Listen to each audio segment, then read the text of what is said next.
देखो आज का हमारा टॉपिक है वृत्त।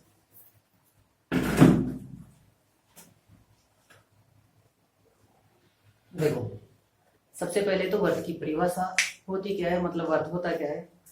तो अगर इसकी परिभाषा बोले तो यूं कह सकते हैं हम कि एक निश्चित बिंदु, एक किसी निश्चित बिंदु से समान दूरी पर स्थित बिंदुओं का बिंदु होता है, यह वर्त कहलाता है। जैसे मान लो एक निश्चित बिंदु है, इसका केंद्र और इससे समान दूरी, मतलब आप यहां से देखोगे जैसे ये 5 से मिले तो ये भी 5 होगी, ये भी 5 होगी, और इन सब बिंदुओं का बिंदु पथ, ये बिंदु पथ,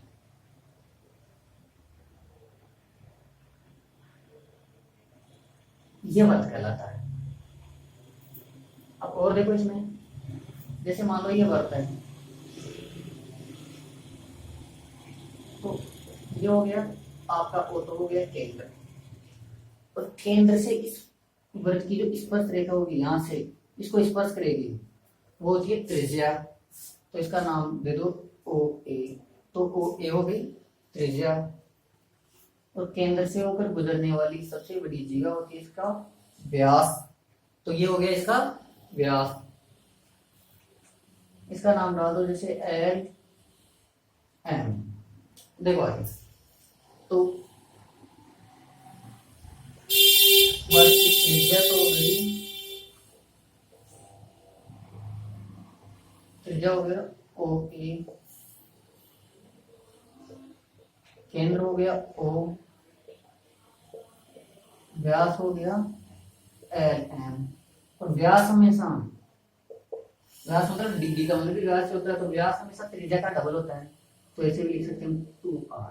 व्यास हमेशा त्रिज्या का डबल होता है, r ये दो गुणा में तो ये भाग में, तो r बराबर लिख सकते हैं t बटा हुआ 2, d बटा हुआ 2, मतलब हमेशा त्रिज्या व्यास की आधी होती है। और ये हो गया इसका त्रिज्य खंड। देखो ये भी त्रिज्य खंड हो गया, ये त्रिज्य खंड हो गया। तो त्रिज्य खंड क्या हो, देखो त्रिज्य खंड का मतलब त्रिज्य का टुकड़ा, त्रिज्य से निकला हुआ टुकड़ा, तो त्रिज्य खंड हो गया एल ओ ए, ये हो गया इसका त्रिज्य खंड। अब देखो जैसे मान लो एक और होता है इसमें वर्तखंड, तो देखो वर्तखंड क्या होता है, वर्त का टुकड़ा, मतलब इस वर्त से अलग निकला हुआ टुकड़ा, ये त्रिज्या से होकर नहीं गुजरता, मतलब ये केंद्र से होकर नहीं गुजरता कभी भी, तो इसका नाम डाल दो जैसे आई जे, तो वर्तखंड हो गया हमारा आई जे और के। अब आगे देखो, अब इसका एक दो सूत्र देखो, एक तो होती है इसमें परिधि, वर्त की परिधि, वर्त की परिधि का सूत्र होता है 2πr। जो वर्त की परिधि होती है इसका सूत्र होता है 2πr, मतलब परिधि ये वाली, जैसे यहां से हम प्रारंभ होते हैं चलना, तो इस बाउंड्री से होते हुए वापस इसी जगह आना, ये होती है वर्त की परिधि। एक सूत्र होता है इसका वर्त का क्षेत्रफल, इसका सूत्र होता है πr²। देखो एक इसमें होती है चाप की लंबाई, इसका सूत्र होगा πr बटा 180 डिग्री। एक होता है त्रिज्य खंड का क्षेत्रफल,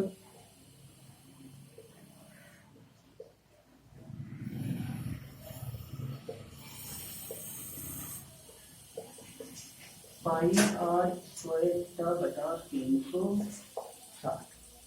एक लास्ट सूत्र और लिख लो, वर्तखंड,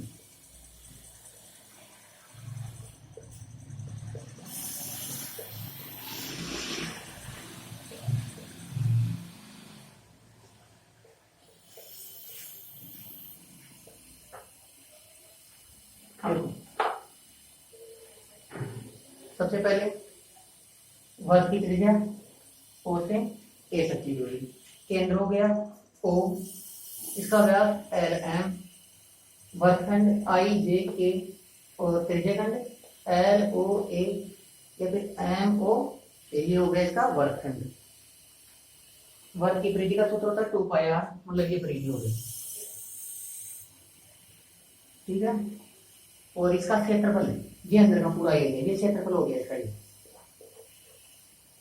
चाप की लंबाई, देखो ये चाप की लंबाई, मतलब जैसे मान लो ये क्या, ये एक बात है, और ये जो त्रिज्यखंड होता है ये चाप की लंबाई,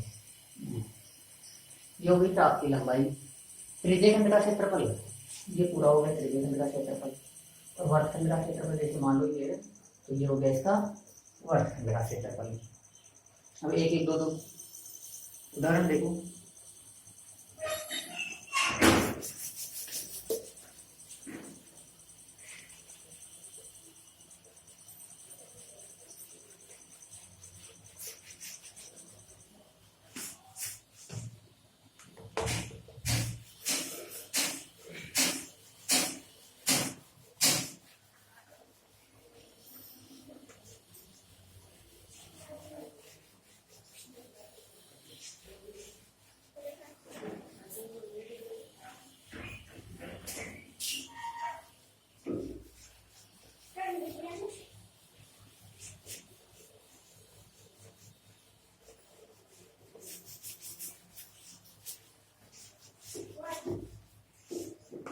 देखो क्वेश्चन नंबर 1,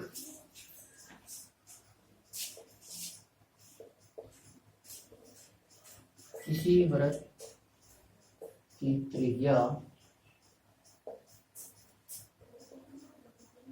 14 सेमी है, तो उसका परिमाप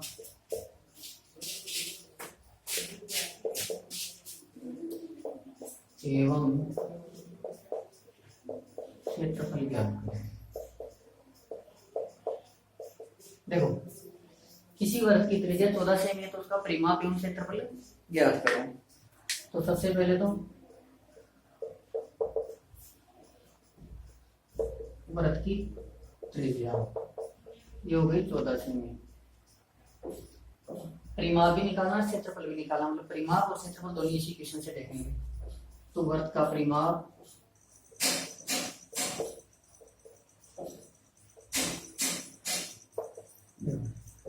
इसमें देखो, d का मतलब होता है व्यास, r का मतलब होता है त्रिज्या, और पाई का मान 22/7 या 3.14। देखो तो वर्ग का परिमाप का सूत्र होता है 2 पाई r, तो 2 इंटू पाई का मान 22/7 इंटू r। देखो r कितना है 14, तो ये 14, 7 से 2 बार 22 इंटू 2 88 सेमी। चलो इसे करो,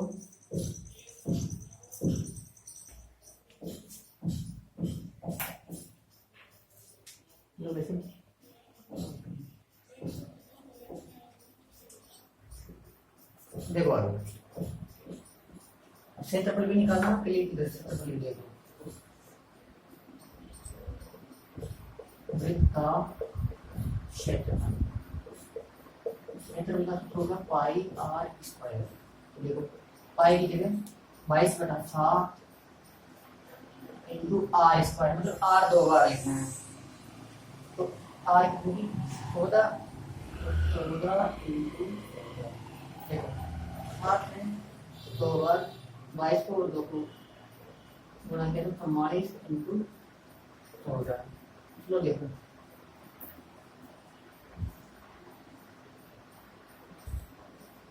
तो 16 सेमी स्क्वायर,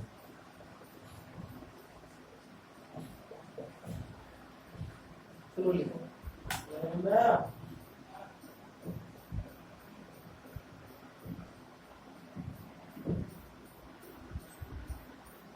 देखो क्वेश्चन नंबर 2,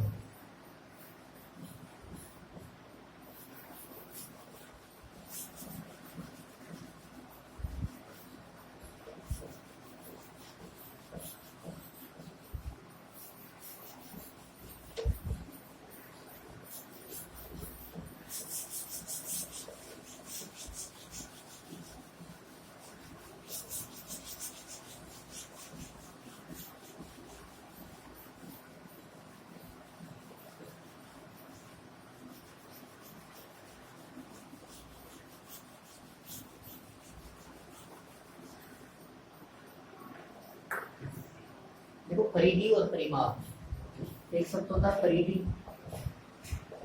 एक होता है परिमाप। ये दोनों एक ही होते हैं, मतलब परिधि भी आ सकती है लिखा हुआ, तो कहीं परिमाप भी लिखा हुआ आ सकता है।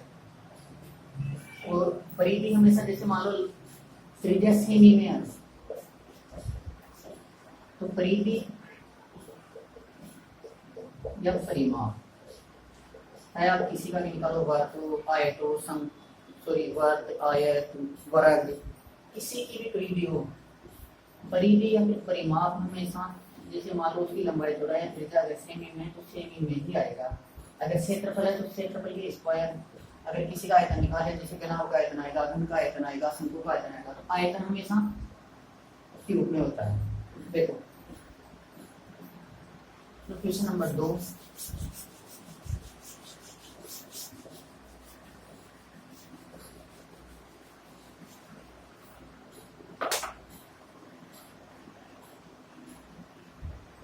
एक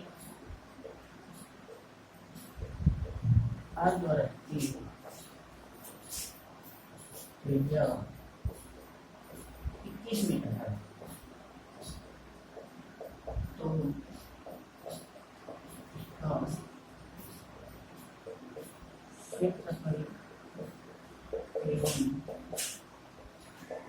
परिमाप ज्ञात करो।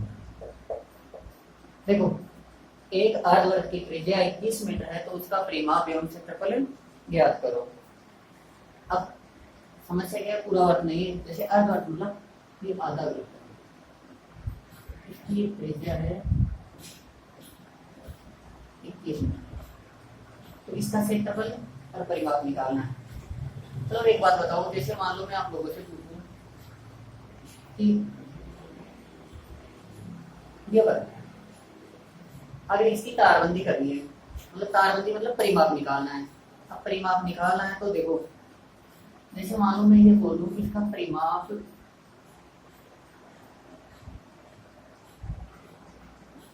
या फिर परिधि लिख लो, जैसे मान लो मैं लिख दूं परिधि इसकी 200 मीटर है, मतलब इस अगर हम इसे तारबंदी करते हैं इस परिमाप इस वर्ग पे, तो 200 मीटर तार की आवश्यकता होती है। और इसका जो क्षेत्रफल है तो जैसे मान लो 500 मीटर स्क्वायर है, ये वर्ग है, इसकी परिधि तो है 200 मीटर और इसका जो क्षेत्रफल है वो 500 मीटर स्क्वायर है। तो अर्धवर्ग की परिधि तो परिमाप ज्ञात करो, सॉरी अर्धवर्ग की परिधि और क्षेत्रफल ज्ञात करो। क्या बताओ, अगर जैसे मान लो इसे दो भागों में डिवाइड करना, अब बताओ कैसे होगा।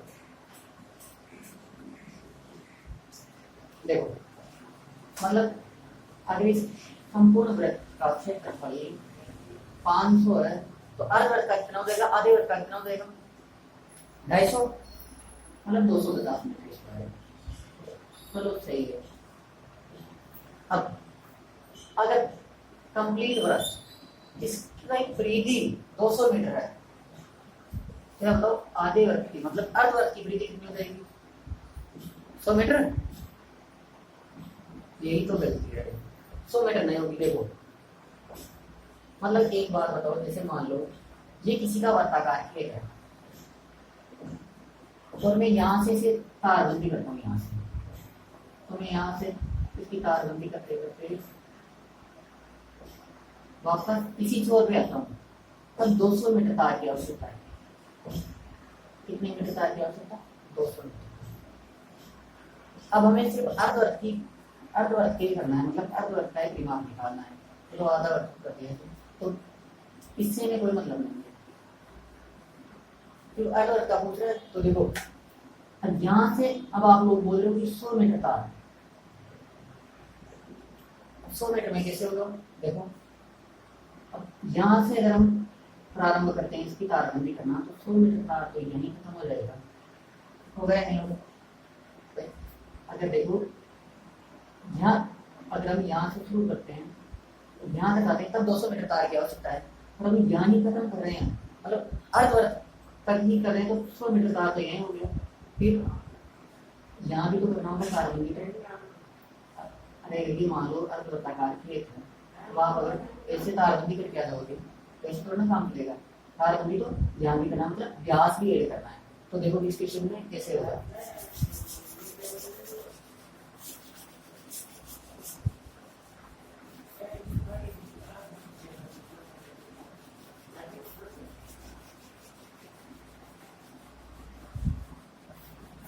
देखो तो अर्धवर्ग की त्रिज्या 21 मीटर है, तो उसका परिमाप एवं क्षेत्रफल मिल गया।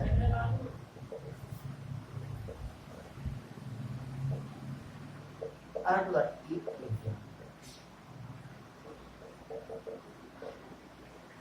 21 मीटर। देखो सबसे पहले अर्धवर्ग का क्षेत्रफल लिखाओगे, अर्धवर्ग का क्षेत्रफल। तो वर्ग का क्षेत्रफल का सूत्र पता है, पाई आर स्क्वायर। अर्धवर्ग है तो 1/2 पाई आर स्क्वायर। देखो 1/2 इंटू पाई का मान 22/7 इंटू आर का स्क्वायर, मतलब आर को 2 बार लिखना है, आर इंटू आर। तो त्रिज्या कितनी, 21 मीटर। तो 21 इंटू 21, 1 3 बार, 2 से 1 और 11 बार। तो 11 इंटू 21 और 3 को इंटू 63।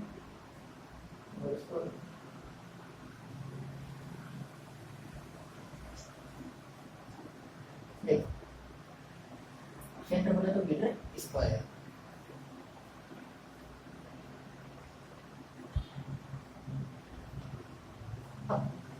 इसका परिमाप भी निकालना है, परिमाप देखो इधर।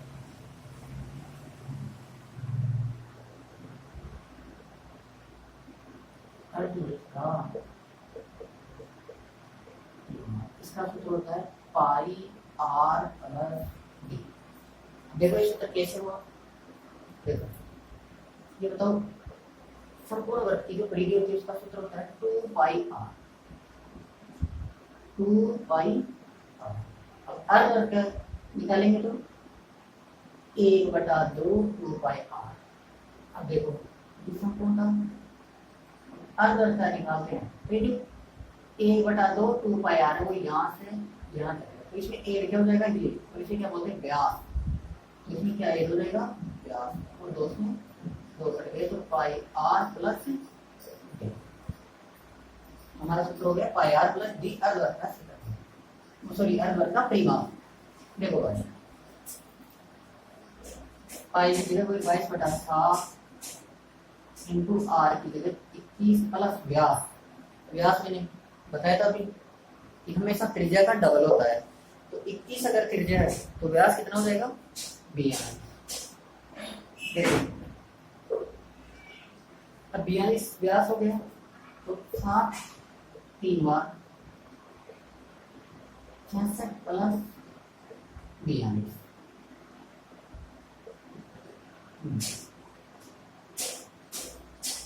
108 मीटर हो गया हमारा परिधि या परिमाप। परिमाप भी बोल सकते हो आप और परिधि भी बोल सकते हो। जैसे वर्ग में परिधि लिखा जाता है, आयत और वर्ग में परिमाप लिखा जाता है। चलो उतारो इसको।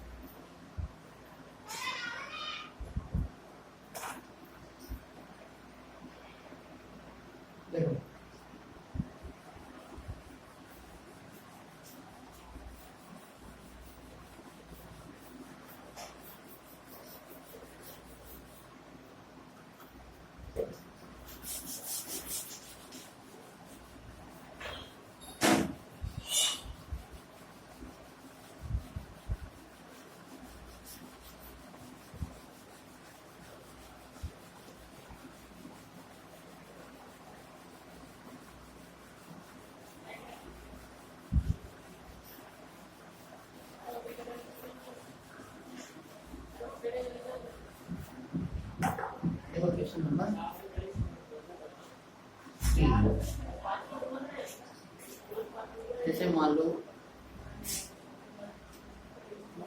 एक आदमी एक वृत्ताकार उपवन जिसकी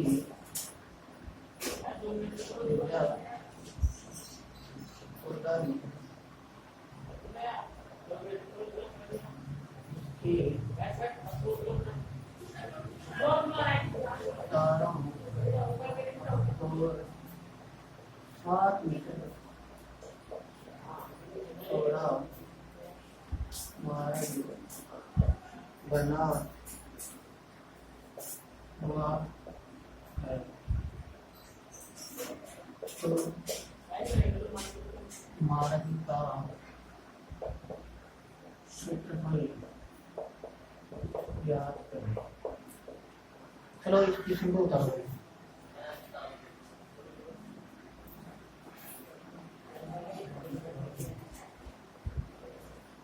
देखो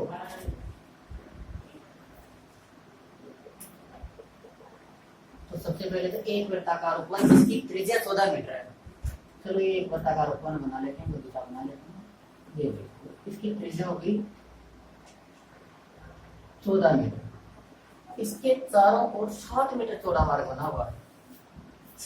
इसके चारों ओर ये देखो ये हो गया 7 मीटर चौड़ा मार्ग। तो इस मार्ग का क्षेत्रफल ज्ञात करो। तो इस मार्ग की चौड़ाई कितनी होगी? 7 मीटर। एक बात देखो, बड़े वृत्त और छोटे वृत्त दोनों का केंद्र एक ही है और एक ही केंद्र है, मतलब सकेंद्रीय बातों से परिबद्ध क्षेत्र का क्षेत्रफल ज्ञात करने का सूत्र होता है।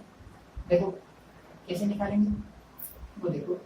सबसे पहले तो एक लिख लो आर मतलब बड़ी आर और छोटी आर मतलब छोटी त्रिज्या। देखो तो बड़ी त्रिज्या कितनी होगी? 14। तो ये यहाँ से यहाँ तक और 7 एरिया होगी। बड़ी वृत्त की त्रिज्या होगी 14 प्लस 7 बराबर 21 मीटर।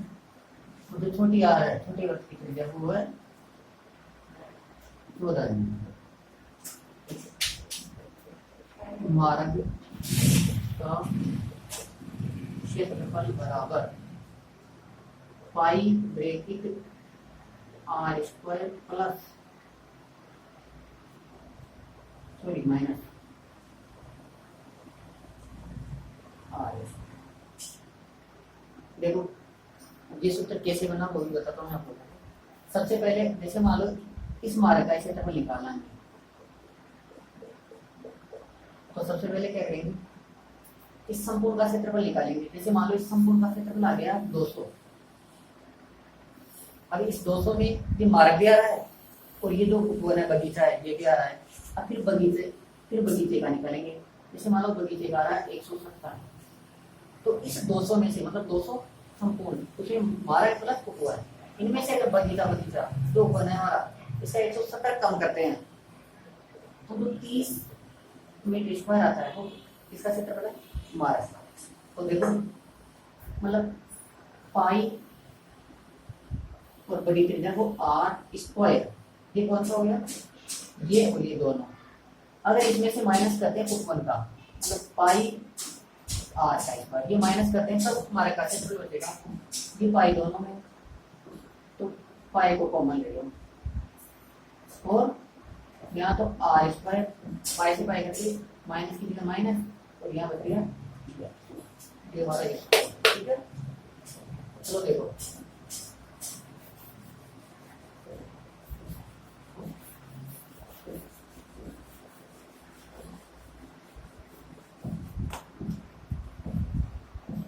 पाई की जगह 22/7 ब्रैकेट R1 21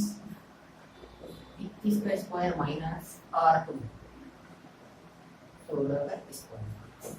यहाँ भी देखो एक सर्व समीकरण होती है a square minus b square. देखो a स्क्वायर मतलब 21 का स्क्वायर माइनस b स्क्वायर मतलब 14 का स्क्वायर। तो ये a प्लस b का विस्तृत रूप होता है a माइनस b। ये हो गया इसका विस्तृत रूप a plus b bracket a minus b। तो 22/7 ब्रैकेट 21 प्लस 14 21 माइनस। चलो आगे देखो 22/7 21 और 14 कितने हो गए? 33 और 21 में से 14 की वैल्यू निकालो तो 22 into 33 और 770 ये हो गया हमारे मार्ग का क्षेत्रफल। चलो इसे उतारो और जो वर्ग के 4-5 क्वेश्चन और वो पढ़ेंगे कल। देखो आप लोग रोजाना क्लास लेंगे तभी समझ में आएगा। अगर एक भी टॉपिक आप मिस करते हो तो फिर कुछ भी समझ में नहीं आएगा। जैसे मान लो आज की क्लास कोई मिस कर रहा है, मैं कल डायरेक्ट क्वेश्चन करवाऊंगा तो वो मुझे समझ में कम आएगा। तो इसीलिए रोजाना क्लास लो, और बहुत जल्दी आप लोगों की इंग्लिश और साइंस की क्लासें भी प्रारंभ हो जाएगी। शायद जहाँ तक हो सके 10 तारीख के बाद में स्टार्ट कर देंगे। तो ठीक है, आगे जो इसका जो बचा हुआ चैप्टर है वो पढ़ेंगे कल।